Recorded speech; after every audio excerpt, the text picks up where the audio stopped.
네, 현재 유가증권 시장에서 외국인의 매도 규모는 2천억 원을 넘어가고 있습니다. 그리고 그 매도의 대부분이 IT 업종에 집중되고 있다는 점이 특징인데요. 강재현 전문가 만나보도록 하겠습니다. 안녕하세요. 네, 안녕하십니까. 강재현 전문가입니다. 네, 오늘 수급 특징 어떻게 봐야 할까요? 네, 오늘 시장도 마찬가지로 지난주 금요일처럼 외국인들이 삼성전자를 중심으로 매도세를 보이고 있지만 삼성전자를 제외할 경우는 외국인들의 매도 규모는 상대적으로 좀 제한적이다라고 보시면 되겠습니다. 네. 자, 문제는 이제 지수 변경에 따른 부분이라던가 이런 매도세가 오늘 이후에는 점차 잦아들지 않을까 했는데 오늘은 일단 좀 강하고 그리고 키프로스발 악재도 좀 출현을 했는데 이것을 어떻게 해석하는 게 좋겠습니까? 네, 아무래도 이제 유럽 시장에서 이제 유럽 정상회담에서 좀 기대했던 부분이 좀 미흡한 부분도 있었는데 사실 이 부분은 구조적인 문제로 진행이 되고 있지 않기 때문에 유럽발 이슈라든지 이런 것들은 좀 국내 시장에서 미치는 영향은 제한적이다라고 보시면 될 것 같고요. 그 외적으로 국내 증시 같은 경우는 실제로 해외 증시하고는 다른 모습을 여태까지 보여줬었기 때문에 역시 하락도 좀 제한적이다라고 보시면 될 것 같습니다. 네, 시장별로 좀 살펴보도록 하겠습니다. 네, 오늘 거래소 시장 같은 경우는 아무래도 지난주 금요일날 야간 선물이라든지 MSCI 코리아 지수 약세 흐름을 보였고 거기다가 지금 현재 미국의 선물 지수가 상당히 큰 폭의 하락세를 보이면서 거래소 시장도 역시 하락세를 보이고 있는데 외국인들의 매도가 약 2,100억 가까이 추세가 되고 있습니다. 근데 이 부분에 대부분이 삼성전자를 중심으로 추세가 되고 있고요. 그 외적으로는 이제 기관 투자자와 개인들이 매수세를 보이면서 시장에서의 하락은 아침의 시초가보다는 제한적인 그런 모습입니다. 코스닥 시장 같은 경우는 오늘 외국인과 기관 동반 매도세를 보이고 있는데 아무래도 삼성전자에 대해서 차익 실현이 나오면서 이제 그동안에 강세를 띄었던 스마트 부품주들이 상대적인 오늘 하락세를 좀 보이고 있다라고 보시면 되겠습니다. 그러다 보니까 코스닥 시장도 오늘은 거래소 시장보다 거래소 시장과 비슷한 하락폭을 나타내주고 있는 상태이고 선물 쪽에서는 외국인들이 요 근래 들어서 대규모의 선물 매도세를 보여줬었는데 오늘은 오히려 매수세를 보이면서 시장에서의 베이시스를 어느 정도 유지를 해주고 있고 그로 인해서 프로그램 같은 경우는 현재 매도가 제한적으로 나오면서 현재까지는 비차익 매수 중심으로 해서 약 377억 정도 순매수세를 보여주고 있습니다.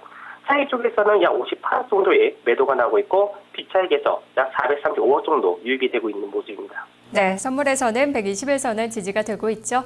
자, 업종별로 보도록 할게요. 외국인 살펴볼까요?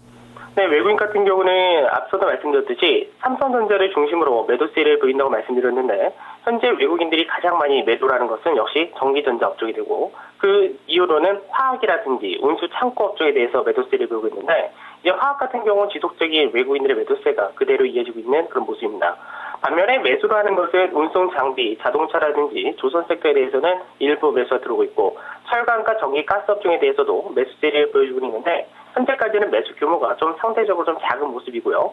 기관 투자자 같은 경우는 매수를 보이는 것이 전기전자 업종에 대해서 오히려 매수세를 좀 강하게 하고 있고 그 외적으로는 전기 가스라든지 유통, 통신 같은 방어주들에 대해서 매수세를 보이고 있는데 이 역시도 규모는 좀 제한적이다라고 보시면 되겠습니다.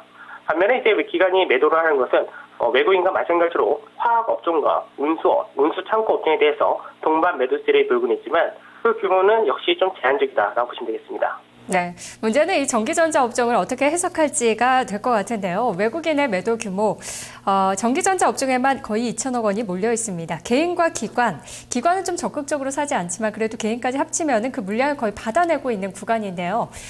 삼성전자만 따로 떼놓고 봤을 때는 그동안의 지수 변경 부분이나 아니면은 갤럭시 S4 출시로 인한 재료 소진, 이것 말고도 또 하락의 원인이 있을까요?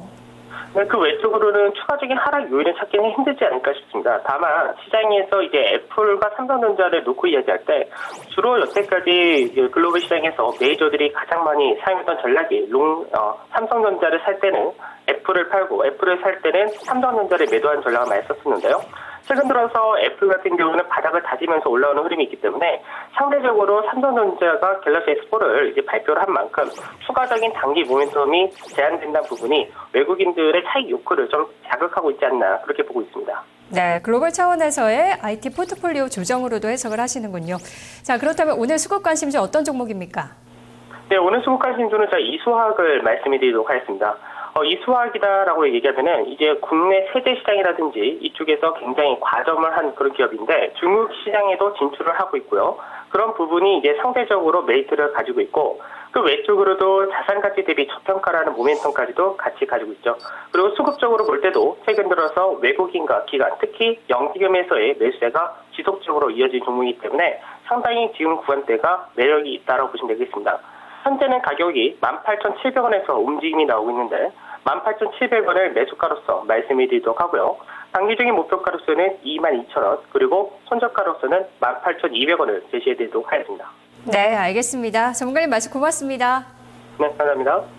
네, 강재현 전문가와 수급 살펴봤습니다. 삼성전자를 중심으로 매도하고 있지만 그것을 제외한다면 또 매도 규모는 제한적이다라고 긍정적인 면을 보고 있습니다. 오늘 수급 관심주는 중형주에서 찾았는데요. 이수화학입니다.